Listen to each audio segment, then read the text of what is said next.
Chapter 2. In the last chapter, the described the Sai Baba miracles of checking and destroying the cholera epidemic by grinding wheat and throwing the floor on the outskirts of the village. I heard other miracles of Sai Baba to my great delight, and this delight burst forth into his poetic work.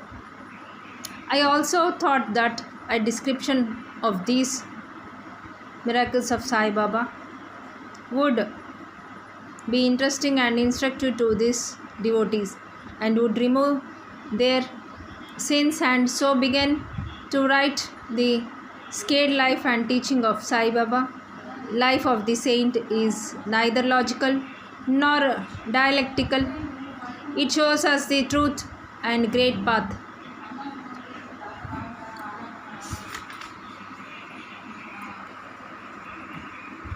The answer is plain and simple.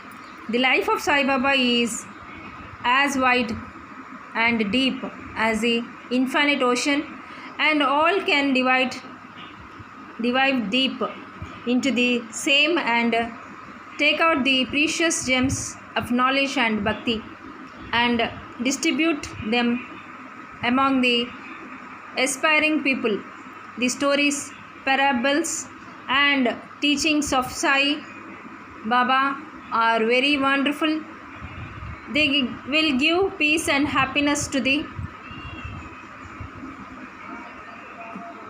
people who are afflicted with sorrows and heavily loaded with miseries of this worldly existence, and also bestow the knowledge and wisdom both in worldly and in spiritual domains.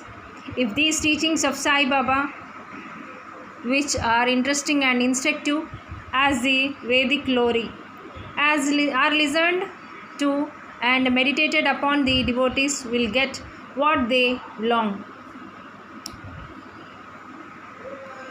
The union with the Brahma history in eightfold yogas, bliss of meditation, and so I thought that I would shall call these stories together. That would be my upasana. This collection would be most delightful to those simple souls whose eyes were not blessed with Sai Baba's darshan. So I set about collecting Sai Baba teachings and expressions.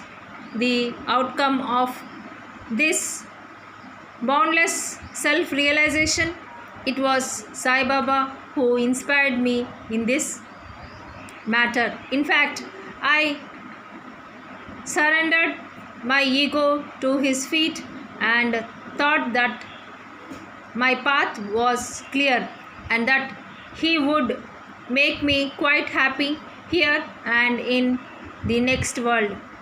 I could not myself ask Sai Baba to give me permission for this work, so I requested Mr. Madhav Rao Deshpande alias Shama Babas and said to Sai Baba, the Anna Sahib wishes to write our biography.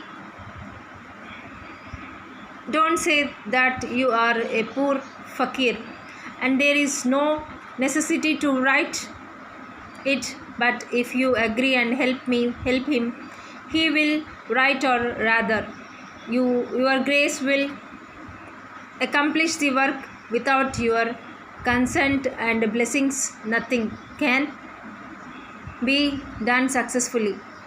When Sai Baba heard this request, he was moved and blessed me by giving me his Udi Kedash and placing this bone bestowing hand on my head, said, "Let him make a collection of stories and experiences.